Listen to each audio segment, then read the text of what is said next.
A man has been arrested for causing alarm after someone was seen brandishing an imitation sniper rifle on a London tube platform in full combat gear.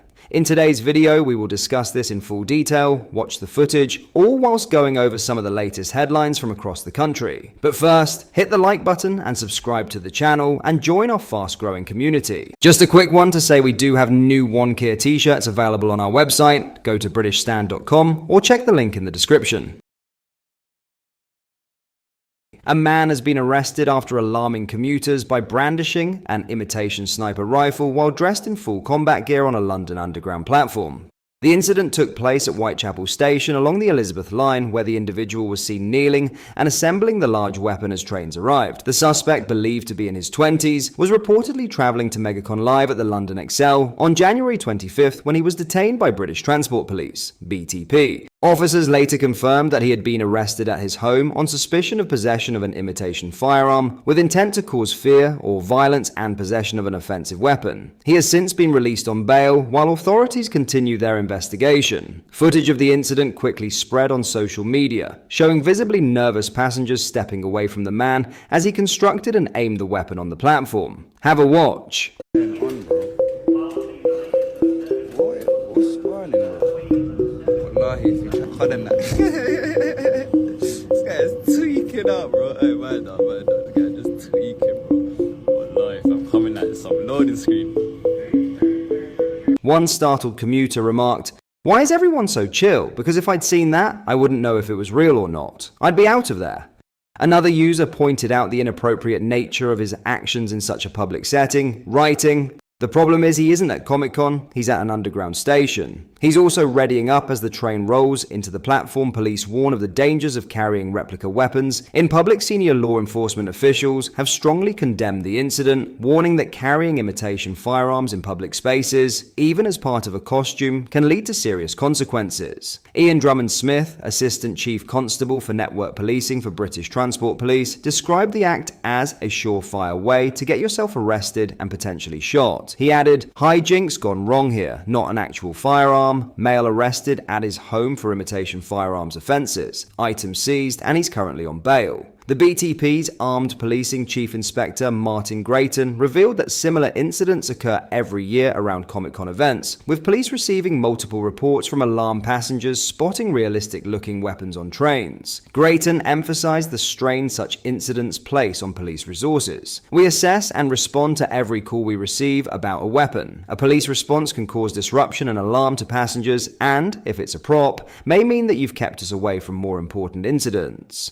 In light of the incident, British Transport Police have issued a strong warning to those attending conventions or similar dress-up events, urging them to keep their prop weapons concealed while travelling. Grayton added, "For your sake and that of everyone else on your train, no matter how unrealistic you think they look, please keep your prop weapons out of sight while travelling." While Comic-Con and similar events encourage creativity and cosplay, this latest case highlights the very real dangers of carrying replica firearms in public spaces, particularly on public transport where such items can easily be mistaken for genuine threats.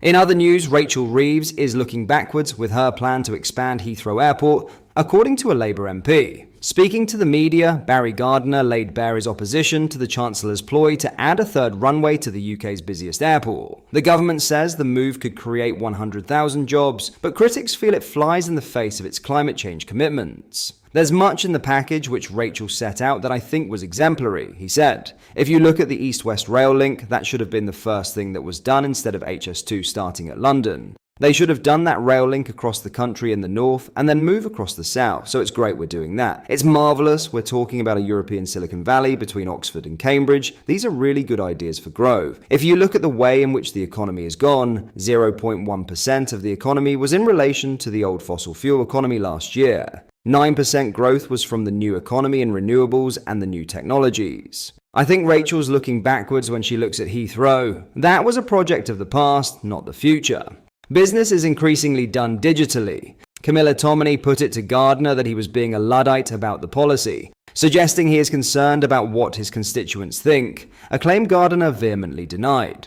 Not at all, he said. I'm always concerned about my constituents, but it's not my constituents who would have 2 bulldozed villages in their constituency. It's also the moving of the M25. You talk about 10,000 jobs and skilled workers coming there and doing that, but it means they won't be doing that growth in the rest of the country where it's so badly needed. You talk about how many runways Frankfurt has, our biggest competitor in terms of hub airports, and international airports is actually Dubai. Dubai just has 2 runways. It has just exceeded Heathrow as the #1 international passenger airport in the world. It only has 2 runways. The growth we need has to be spread around the country and has to be compliant with our targets for emissions in terms of climate change. Heathrow cannot do that. Rachel Reeves told the media this week she is keen to put plans in motion for a 3rd Heathrow runway. She said, "If you look at the forecast from the Office of Budget Responsibility, the independent forecaster, they forecast that during the course of this parliament, employment will rise and unemployment will fall.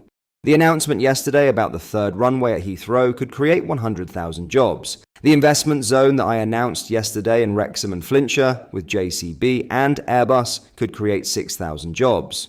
The investment by Prologis at East Midlands Airport could create 2,000 jobs. So there's plenty of reasons to be optimistic about the ability of our economy to grow and create jobs, because this government is serious about getting things built once again in Britain, not just talking about it, but delivering. For Heathrow, we want spades in the ground in this parliament. We've asked the Heathrow to come forward with plans by the summer.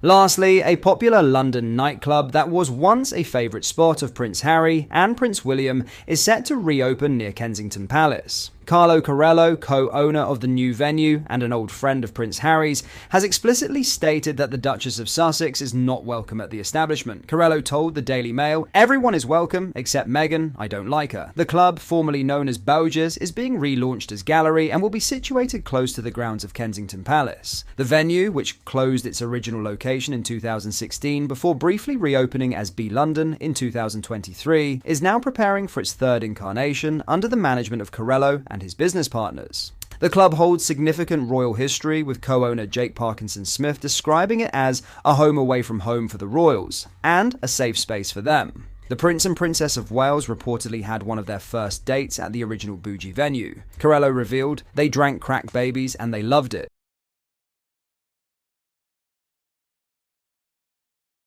What are your thoughts on what we discussed in today's video? Let me know down in the comments section below. I want to quickly say thank you for all the recent support on the channel. We are growing really fast and are now getting closer to our goal of 200,000 subscribers. If you've not yet already, make sure you do drop a like on this video and subscribe to the channel for more British content. Thank you, take care, goodbye.